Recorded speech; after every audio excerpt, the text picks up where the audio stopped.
Pessoal, eu vim falar com vocês sobre ferro porque, além de ser um achado no exame laboratorial muito frequente hoje em dia, a anemia é também uma das maiores causas de cansaço, fadiga e indisposição, tanto em mulheres quanto em homens. Geralmente, a anemia na mulher é diferente no homem. Geralmente, no homem, a anemia ela é inflamatória e, geralmente, no homem, a ferritina está aumentada, mesmo com o paciente com anemia. Por quê, gente? É o que a gente chama de anemia inflamatória. Por que na anemia inflamatória a ferritina está alta? É simples, pessoal. O ferro, ele alimenta bactérias, ele alimenta vírus, tanto que na vigência de uma infecção bacteriana ou viral, a gente precisa suspender qualquer suplementação de ferro. Quando nós temos um corpo inflamado, o nosso corpo é muito inteligente. Ele não entende que a inflamação causada pela obesidade, pelo álcool, pelo sedentarismo, é diferente da inflamação gerada por infecção bacteriana ou viral. Então, o que o corpo faz? Como o corpo é inteligente, ele aumenta a epsidina produzida para quê? Para aprisionar o ferro em forma de ferritina e diminuir a disponibilidade do ferro intestinal para evitar que aquele ferro alimente bactérias e vírus que pacientes homens ou mulheres que sintam cansaço, fadiga, indisposição, enfim, tudo isso. Tem ferritina aumentada, gente, muitas vezes está na vigência desse quadro aí inflamatório por sedentarismo, obesidade, sobrepeso, alcoolismo, péssimos estilos de vida. E aí essa ferritina ela não está disponível para ser utilizada. Então a gente tem uma falsa impressão de que tem muito ferro, quando na verdade não tem, quando na verdade o ferro está todo aprisionado pelo aumento da epsidina, que aumenta para evitar a disponibilidade do ferro intestinal, para evitar que ele alimente bactérias e vírus que na verdade não existem. Existe a inflamação e o corpo acredita que tem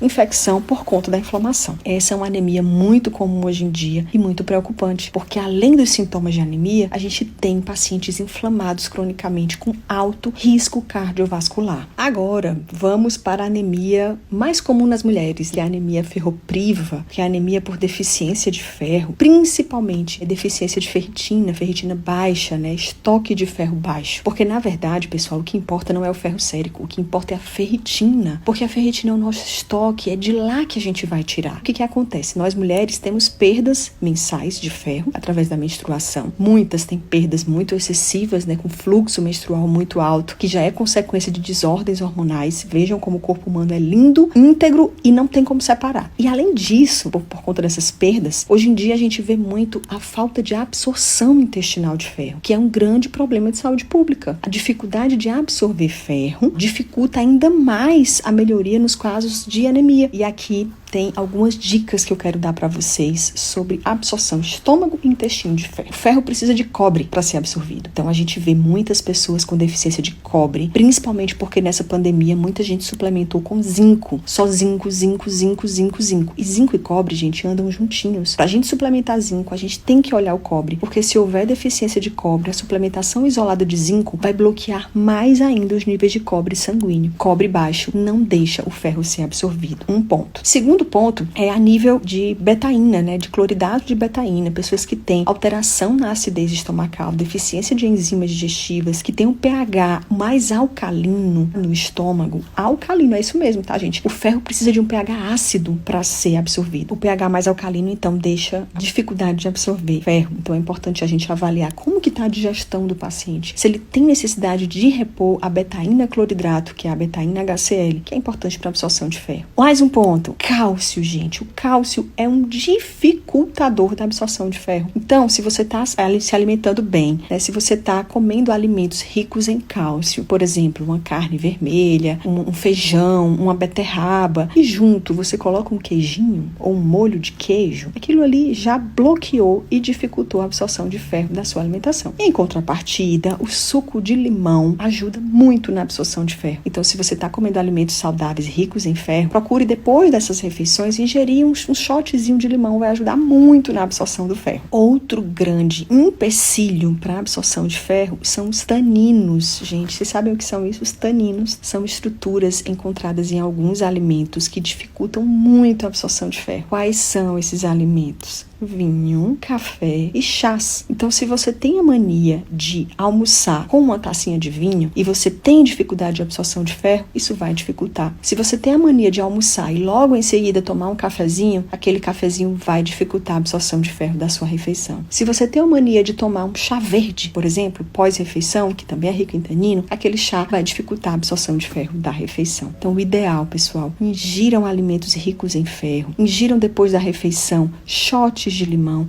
evitem misturar queijo nas refeições ricas em ferro